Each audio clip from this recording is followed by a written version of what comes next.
Hi guys, it's Carnage6 back again with another review. This time I'm trying something a little different. I'm going to review these Tron figures.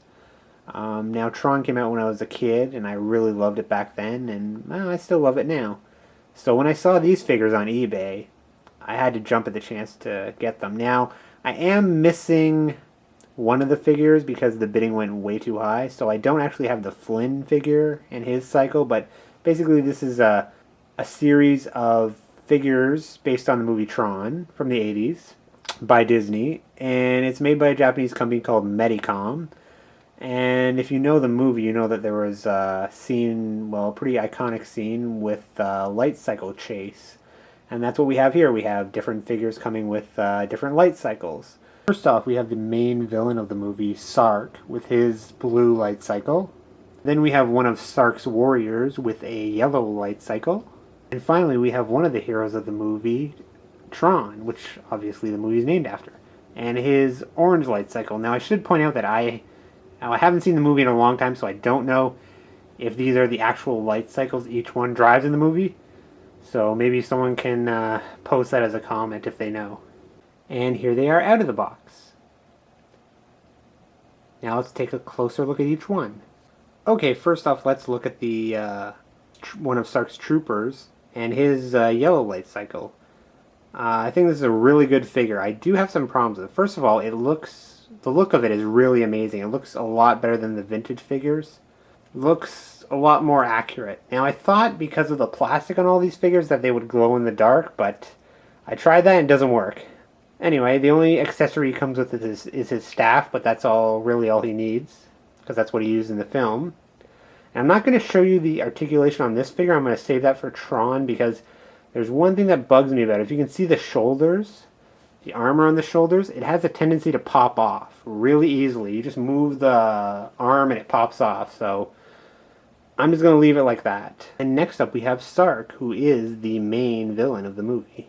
Again, I'm not going to show you the articulation with this one. He doesn't have the same problems with the armor popping off, but his head isn't the best articulated. I mean, the things on his little spikes on his helmet do bend, so he can turn his head all around, but anyway, this guy comes with the disc that he used, which is his main weapon. Most of the characters in Tron use a disc as a weapon and also an information device if you haven't seen the movie. And finally, we have the star of the movie, Tron, who again comes with a disc. Both him and Sark also come with this plastic rod.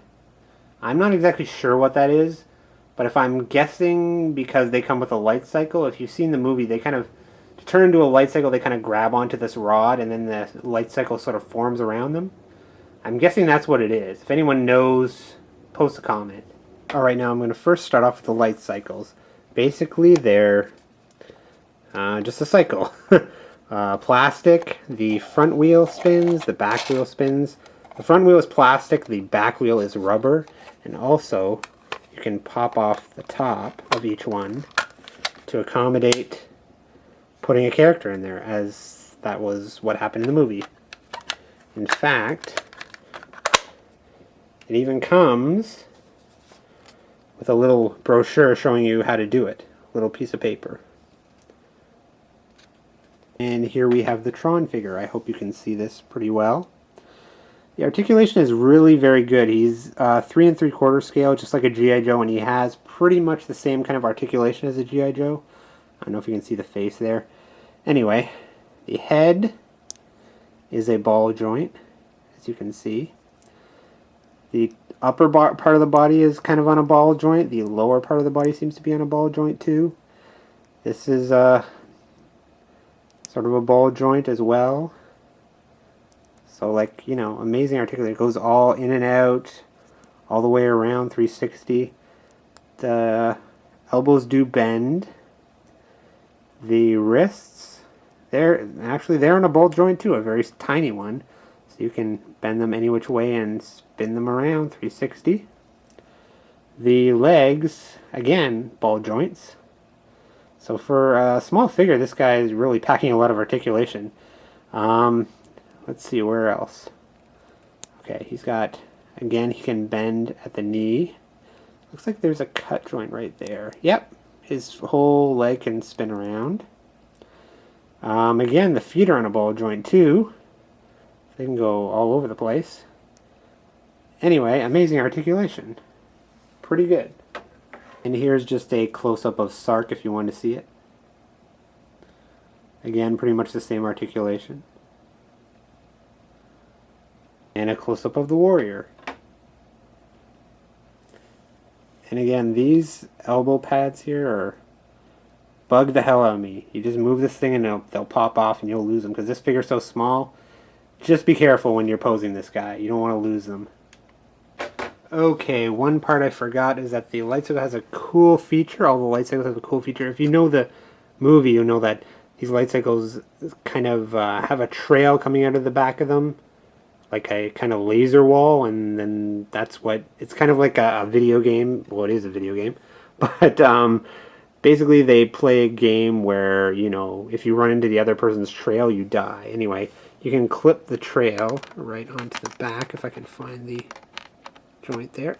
There, it just clips on like that. See, now he has kind of one of those laser walls as a trail coming out of the back, and also helps him stand up a bit because he can kind of tip over since he's only on two wheels. So that's pretty useful. And as you can see, all three of them have this feature, and I assume the fourth one, which I don't have, does too. I also just wanted to show you that the figures do fit in the light cycle, so you put them in like that. And I did put that green rod because I think, again, as in the movie, they grab onto this rod and then the light cycle forms around them, so I think that's what it is. But again, someone can correct me if I'm wrong. Anyway, you put the figure in there, put it at the top, if I can snap it down, and there we go. Figure's in. Okay, now one thing that I wanted to do was compare these figures to the Tron figures that came out in the 80s, because those are the only two that are both in the same scale, and well, really we haven't had any other Tron figures since the 80s. And I don't have the originals, but I do have the re-releases from NECA that they brought out for the 20th anniversary of Tron just a couple of years ago. And they are the exact same figures, they just like took the molds and remade them and re-released them.